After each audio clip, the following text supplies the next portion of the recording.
আসসালামু আলাইকুম।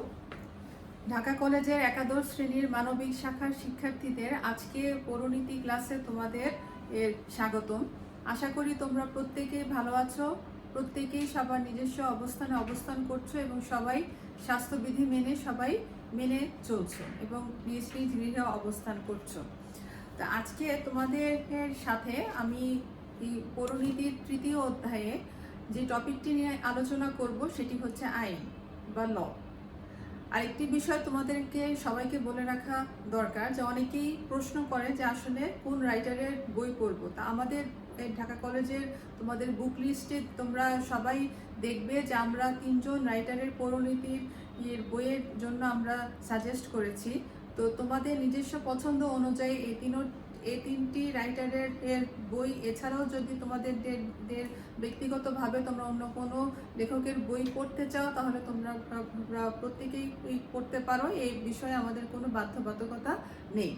তো আসো তাহলে আমরা সবাই এখন ক্লাসে ফিরে যাই। সেটি হচ্ছে আজকে তোমাদের সাথে আমি আইন নিয়ে তোমাদের সাথে আমি আজকে আলোচনা করব। তো আইনকে আমরা সাধারণ অর্থে আমরা বুঝে থাকি হচ্ছে কিছু নিয়ম কানুন বা বিধিবিধানের সমষ্টি। আইন একটি ফার্সি শব্দ এবং এই ফার্সি শব্দটির অর্থ হচ্ছে কিছু সুনির্দিষ্ট নিয়ম কানুন ও নীতি। তো আইনের ইংরেজি শব্দটি হচ্ছে গিয়ে ল। এই ল শব্দটির আবিধানিক অর্থ একটি টিউটোনিক শব্দ থেকে এসেছে, সেটি হচ্ছে ল্যাগ। ল শব্দের অর্থ হচ্ছে গিয়ে স্থির বা অপরিবর্তনীয়। তো এবং সকলের এর সাথে সকল সমাজ এবং সকল সমাজ ব্যবস্থার সাথে সমভাবে প্রযোজ্য কিছু নিয়ম কানুনের সমষ্টিকে আমরা সাধারণভাবে ল বা আইন বলে থাকি। ঠিক আমাদের সমাজ ব্যবস্থায় আমাদের এর এর কিছু কিছু জিনিসকে আমরা স্থির হিসেবে ধরে থাকি, যেমন চন্দ্র, সূর্য, গ্রহ, নক্ষত্র। আমরা যদি বিশ্ব ব্রহ্মাণ্ডের দিকে আমরা তাকাই তাহলে আমরা দেখব যে এই সকল বস্তু কিন্তু আসলে সবকিছুই কিন্তু স্থির এবং এই স্থির বস্তুটিকে এবং এই স্থির যে আমাদের যে নক্ষত্র মণ্ডল বা আমাদের যে বায়ুমণ্ডল সেটিকে কেন্দ্র করে কিন্তু আমাদের সমাজ ব্যবস্থা বা রাষ্ট্র ব্যবস্থা কিন্তু পরিবর্তিত হচ্ছে। ঠিক একইভাবে এই সমাজ ব্যবস্থাটাকে আমরা গতিশীল করার জন্য বা এই সমাজ ব্যবস্থাটাকে আরও বেশি সুখময় এবং একটি শান্তিময় পরিস্থিতির দিকে নিয়ে যাবার জন্য আমাদের সমাজেও কিছু কিছু জিনিসকে আমরা স্থির বা অপরিবর্তনীয় হিসেবে দেখে থাকি এবং তার মধ্যে হচ্ছে এই নিয়মকানুন বা আইন হচ্ছে অন্যতম।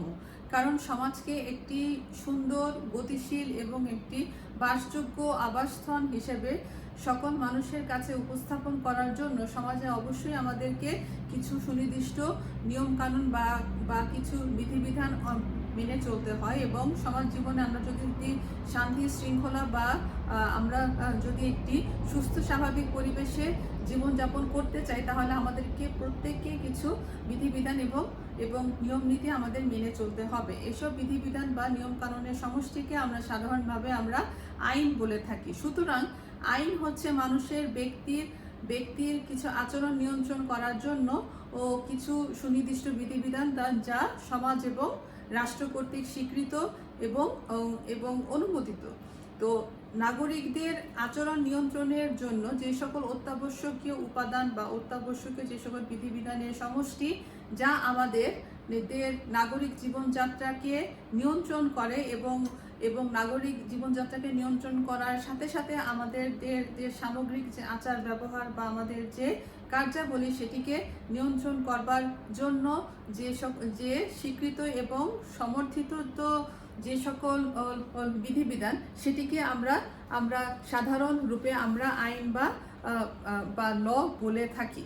তো এখন অধ্যাপক হল্যান্ডের মতে আইনের উৎসকে ইনি 6টি ভাগে সাধারণত ভাগ করেছেন, যেমন প্রথা, ধর্ম, বিচারকের রায়, ন্যায় বিচার, বিজ্ঞানসম্মত আলোচনা এবং আইনসভা। এবং এর সাথে আরও 3টি উপাদানকে যোগ করার মাধ্যমে আমরা আইনের উৎস আমরা পেয়ে থাকি। তো আসো আমরা এখন আইনের উৎস বা আইন কোথা থেকে এসেছে, কোন জায়গা থেকে প্রচলন সেটি নিয়ে তোমাদের সাথে আলোচনা করে থাকি।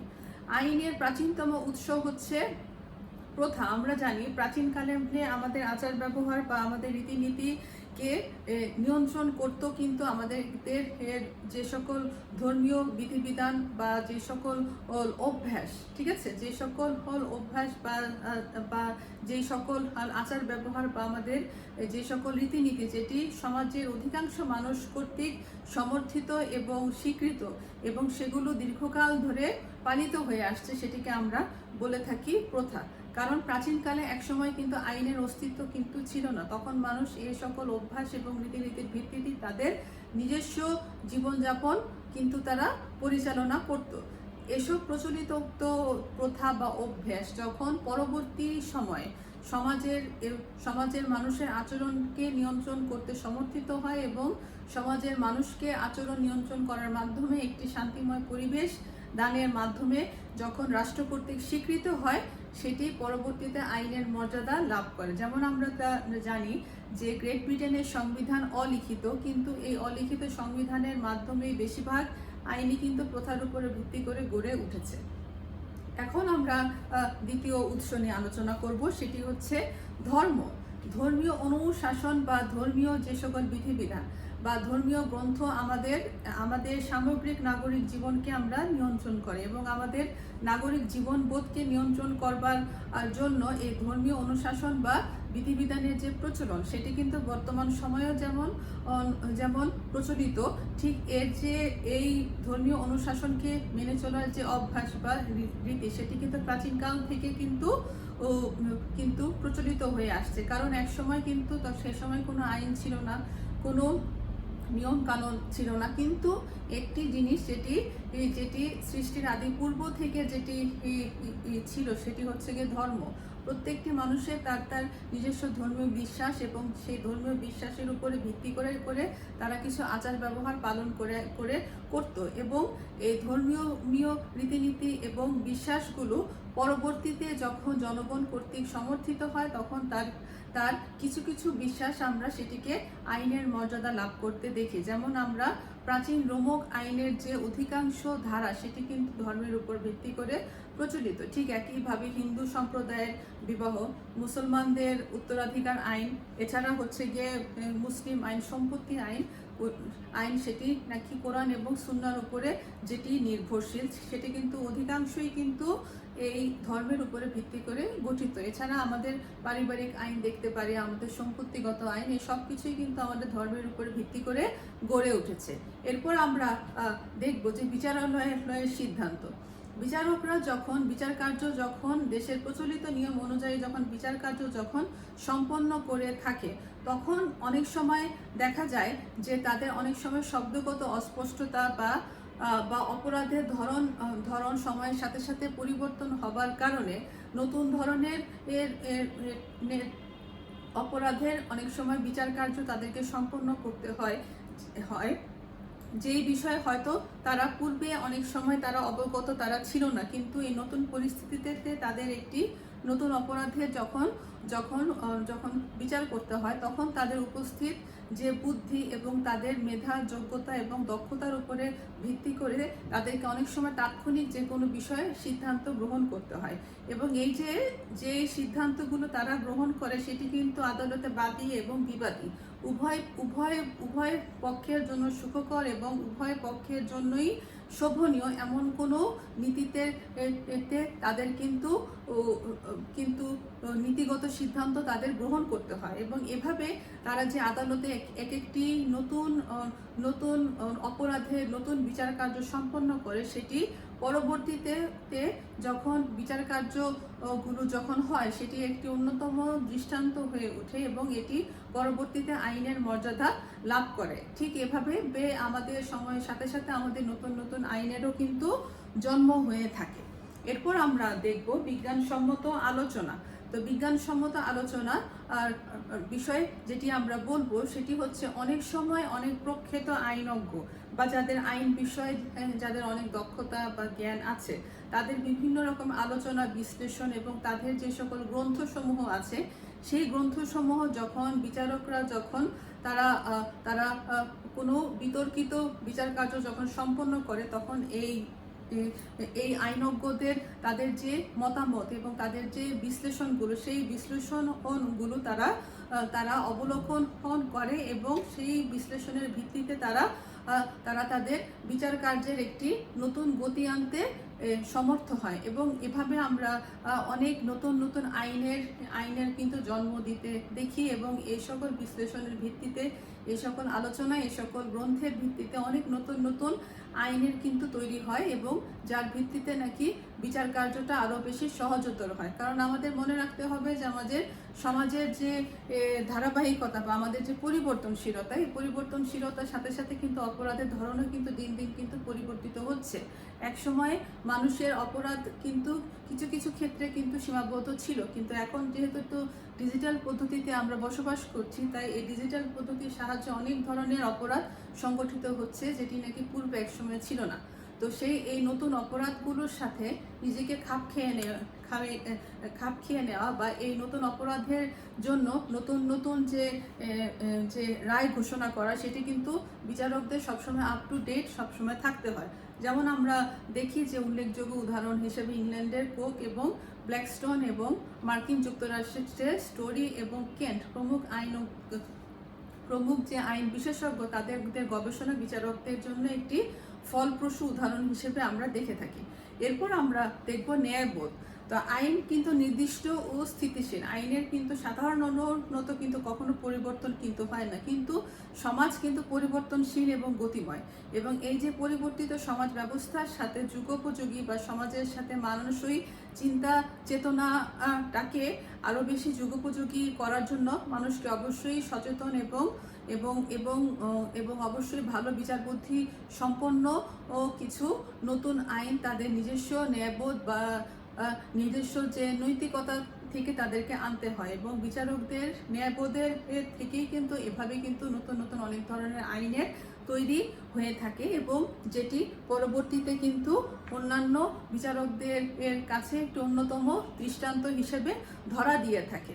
এরপর আমরা দেখব যে আইনের একটি অন্যতম উৎস হিসেবে আইন পরিষদকে আমরা দেখি, কারণ আমরা জানি যে আইন তৈরি করার দেশের সর্বময় ক্ষমতার অধিকারী হচ্ছে আইন পরিষদ বা জাতীয় সংসদ। এবং প্রত্যেকটি দেশে জাতীয় সংসদের অন্যতম কাজ হচ্ছে জনগণের চাওয়া পাওয়া বা জনগণের সংগতির সাথে জনগণের মতামতের উপরে ভিত্তি করে নতুন আইন প্রণয়ন করা। এবং আধুনিক রাষ্ট্রের আইনের ক্ষেত্রে একটি বিরাট অংশ জুড়ে আছে কিন্তু আইন পরিষদ। কারণ আইন পরিষদ শুধু আইন তৈরি করেই ক্ষান্ত থাকে না, সেই পুরনো আইনকে তারা সময়ের সাথে সাথে সেগুলোকে সংশোধন করে এবং এই সংশোধনের মাধ্যমে তারা সময়ের সাথে সবসময় যুগোপযোগী বা আপ টু ডেট থাকতে তারা সমর্থ হয়।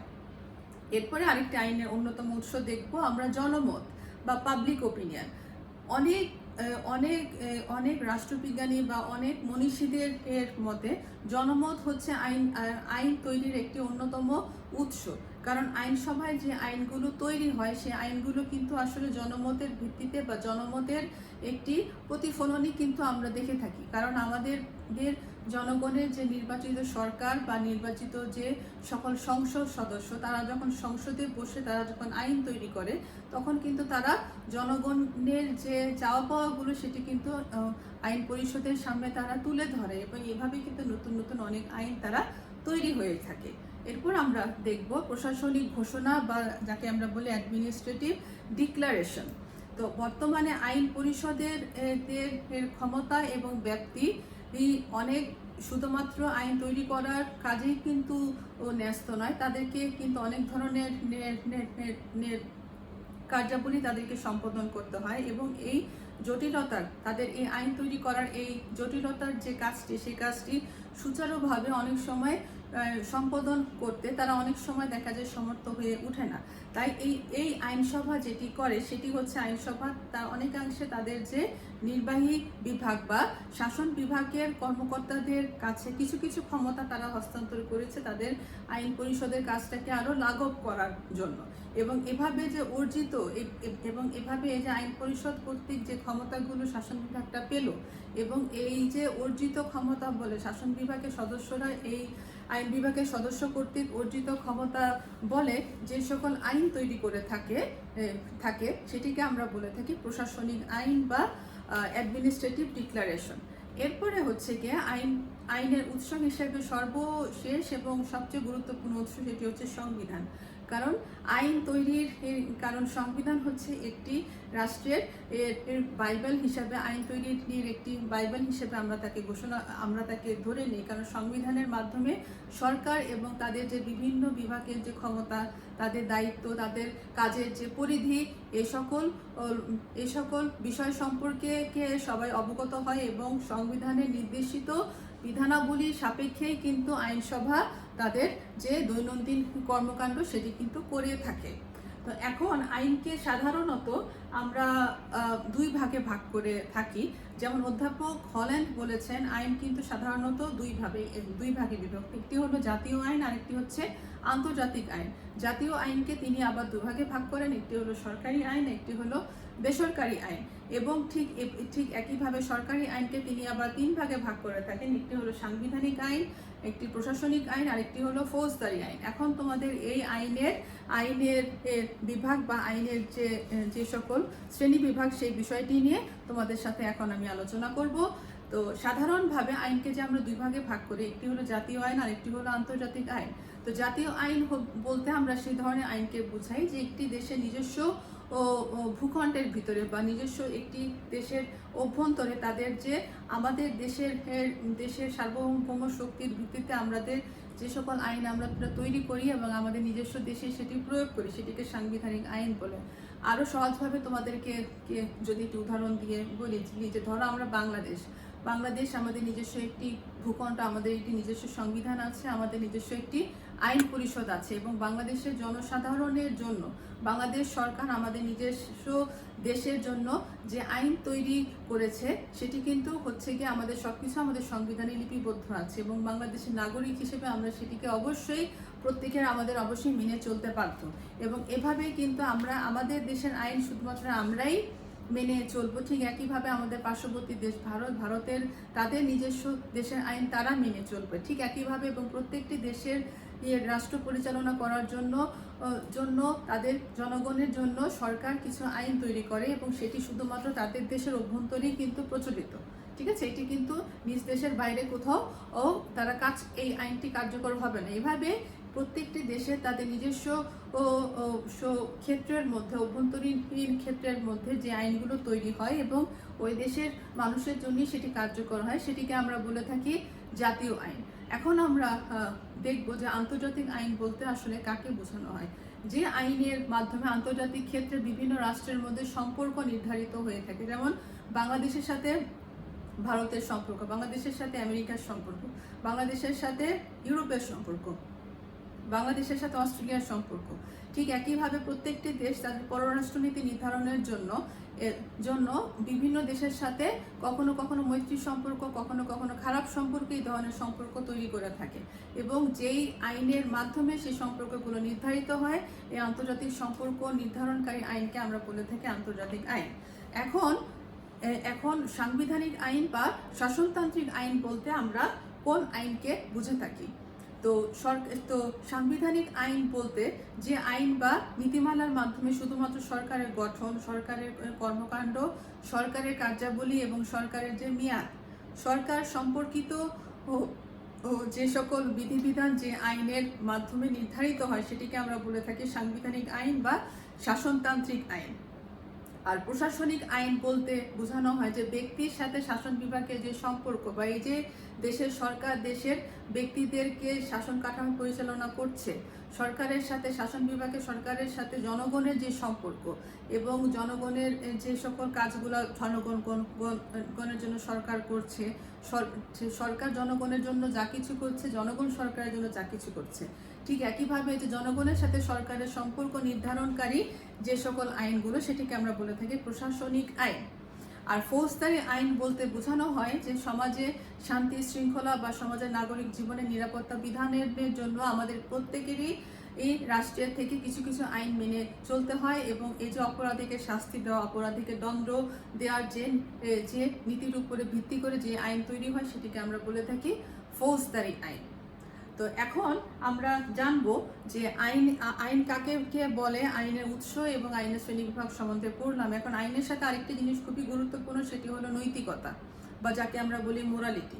নৈতিকতার যে ইংরেজি যে শব্দটা হচ্ছে মোরালিটি, ইংরেজি মোরালিটি শব্দটি এসেছে ল্যাটিন শব্দ মোরালিটাস থেকে, এবং যার অর্থ হচ্ছে সঠিক আচরণ বা সঠিক চরিত্র। তো গ্রিক দার্শনিক প্লেটো, অ্যারিস্টটল প্রমুখ যারা রাষ্ট্রবিজ্ঞানের যারা আদি পুরুষ ছিলেন, তো তারা এই নৈতিকতার উপর তারা বিশেষভাবে গুরুত্ব আরোপ সর্বপ্রথম করেছিলেন। কারণ সক্রেটিস বলেছিলেন সৎ জ্ঞানী হচ্ছে সদ্গুণই হচ্ছে জ্ঞান।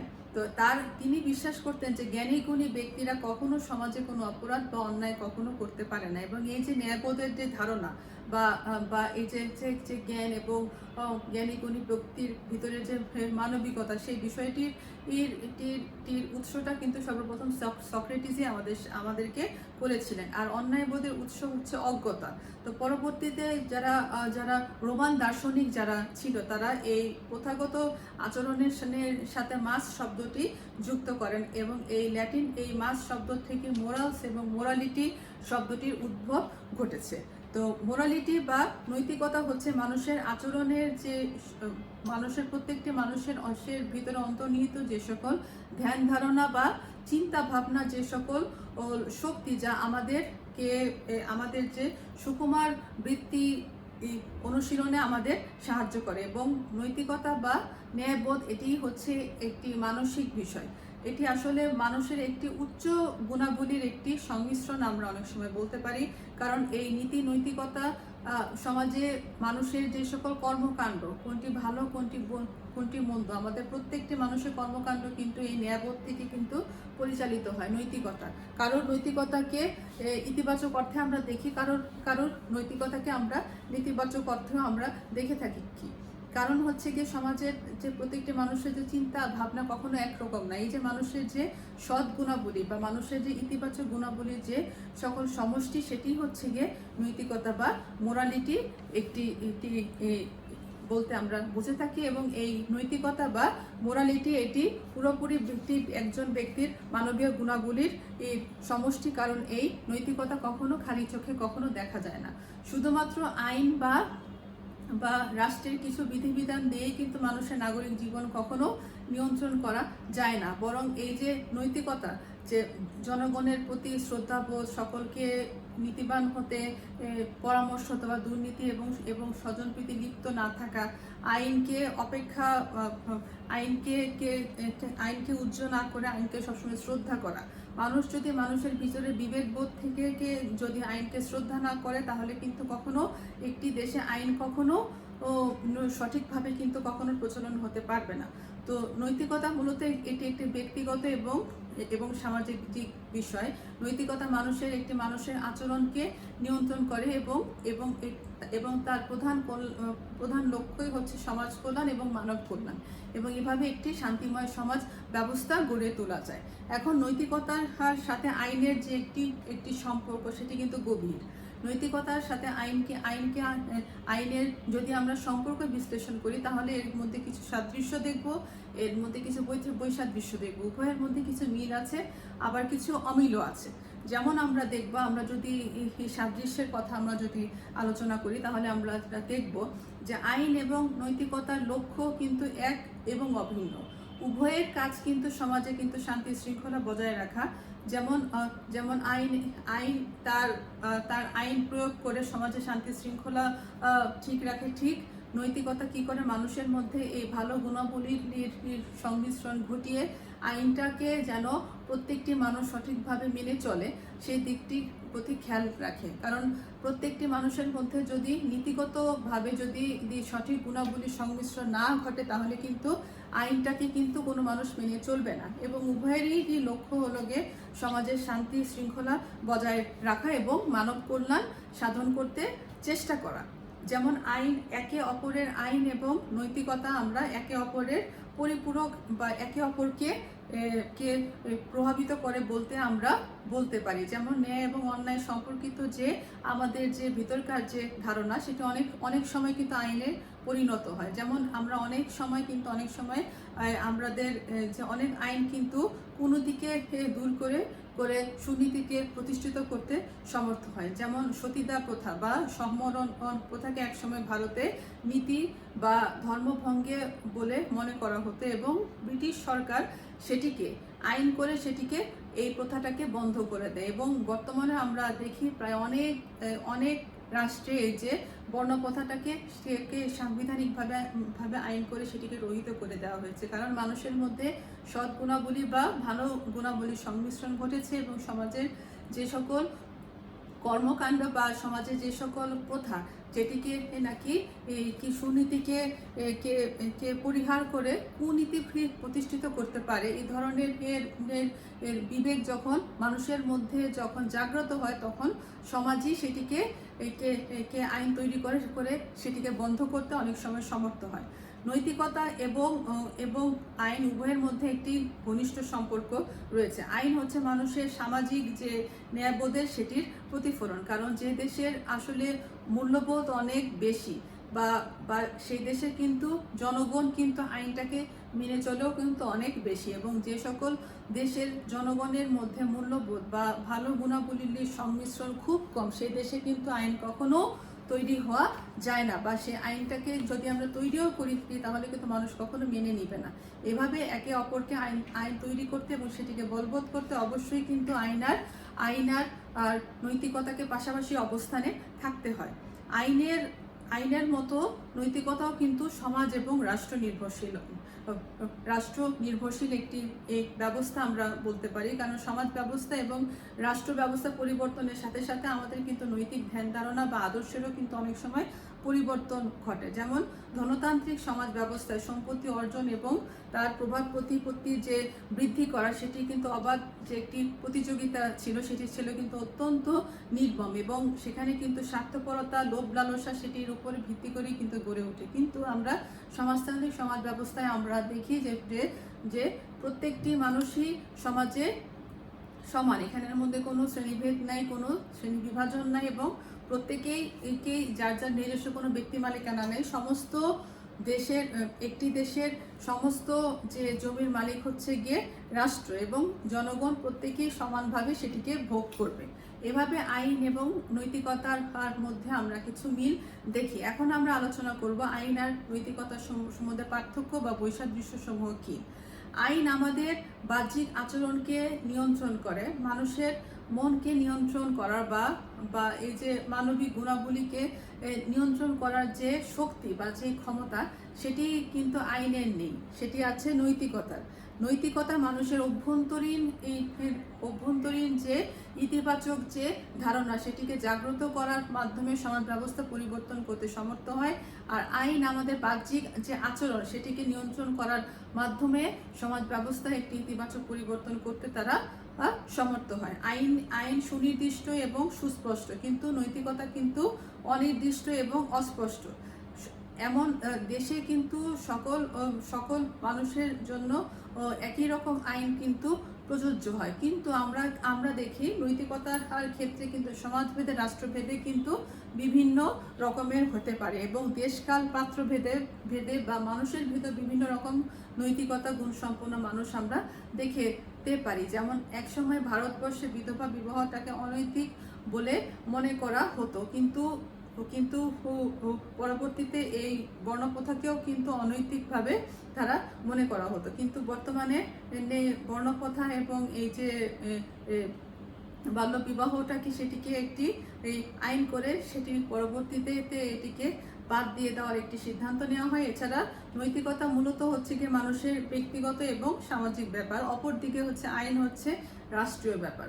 মানুষের মানবিক গুণাবলীকে নিয়ন্ত্রণ করার যে অধিকার সেটি কিন্তু আইনের নাই, কিন্তু সেটি আছে হচ্ছে নৈতিকতা। তো নৈতিকতা কোনো কাজকে ভালো মন্দ, উচিত অনুচিতের ভিত্তিতে তারা বিচার করে, কিন্তু আইন কিন্তু সবসময় রাষ্ট্রের সংবিধান এবং সংবিধানে কোনটি উপযুক্ত এবং কোনটি উপযুক্ত না এই নীতির উপরে ভিত্তি করে কিন্তু সমাজ ব্যবস্থা একটি পরিবর্তন আনতে সমর্থ হয়। যেমন আমাদের যে কারোর সাথে মিথ্যা কথা বলা, কারোর মনে কষ্ট দেওয়া, কাউকে গালবন্ধ করা, এটি কিন্তু কখনো বেআইনি না, কিন্তু কেউ যদি এ ধরনের কাজ করে থাকে তাহলে আমরা বলবো যে আসলে তার মধ্যে ভালো নৈতিক গুণাবলীর সংমিশ্রণ ঘটেনি। ঠিক একইভাবে আমরা যখন ট্রাফিক সিগন্যাল যখন আমরা মেনে চলি, আমরা দেখবো যে রাস্তার বাম দিক দিয়ে না গিয়ে কেউ যদি ডান দিক দিয়ে চলাচল করে, সেটি কিন্তু নৈতিকতা বিরোধী না, কিন্তু সেটি আইন বিরোধী। ঠিক এজন্য এই সমাজ ব্যবস্থায় ভালো মন্দ বিচারের ক্ষেত্রে উচিত অনুচিতের বিচার যদি আমরা মানদণ্ড আমরা করতে চাই, তাহলে দেখবো যে আইন আর নৈতিকতার মধ্যে কিন্তু বিশাল একটি ব্যবধান আছে। আইন কার্যকর করবার বা পিছনে একটি রাষ্ট্রের সার্বভৌম যে কর্তৃপক্ষ, তার একটি বিশাল হাত থাকে, কিন্তু নৈতিকতা হচ্ছে পুরোপুরিভাবে সামাজিক এবং প্রত্যেকটি ব্যক্তির নিজস্ব বিবেক এবং মূল্যবোধ দ্বারা নিয়ন্ত্রিত এটি একটি মাধ্যম। আইন প্রয়োগ করে থাকে সাধারণত রাষ্ট্রের যে বল প্রয়োগকারী শক্তি বা সরকার, কিন্তু আইনকে যদি আমরা ভঙ্গ করি তাহলে আমাদেরকে অবশ্যই সেই শাস্তি পেতে হবে।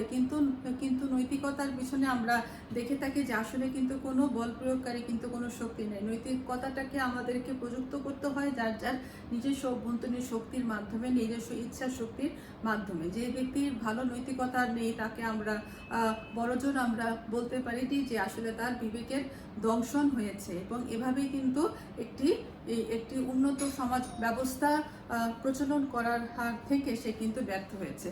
তো আইন এবং নৈতিকতা সম্পর্কে আমরা যেটা আলোচনা করে দেখলাম যে উভয়ের মধ্যে আমাদের কিছু কিছু ক্ষেত্রে পার্থক্য থাকলেও আমাদের উভয়ের মধ্যে কিন্তু যথেষ্ট রকমের মিলও আছে, এবং আমরা দেখি যে উভয় কিন্তু একে অপরের একটি পরিপূরক। কারণ যখন কোনো একটি রাষ্ট্রের সমাজ ব্যবস্থা আইন এবং নৈতিকতার উপরে ভিত্তি করে যখন গড়ে ওঠে, তখনই কিন্তু সেই রাষ্ট্রের সমাজ এবং আইনটি কিন্তু জনগণ কর্তৃক স্বীকৃত এবং সমর্থিত হয়। কারণ নৈতিকতা বিরোধী কোনো আইনই কিন্তু একটি স্বাধীন, সার্বভৌম এবং গণতান্ত্রিক রাষ্ট্রে কখনো প্রযুক্ত হবে না। এবং একটি উন্নত সমাজ ব্যবস্থা গড়ে তুলতে হলে উন্নত মূল্যবোধ সম্পন্ন যেমন জনগণ প্রয়োজন, এবং সেই জনগণকে নিয়ন্ত্রণ করবার জন্যই কিন্তু রাষ্ট্রের আইনও কিন্তু একটি উপযুক্ত মাধ্যম হিসেবে আমরা দেখে থাকি। তো সবাই ভালো থাকো। আগামী ক্লাসে তোমাদের সাথে এই তৃতীয় অধ্যায়ের অন্য একটি টপিক নিয়ে তোমাদের সাথে আলোচনা করব।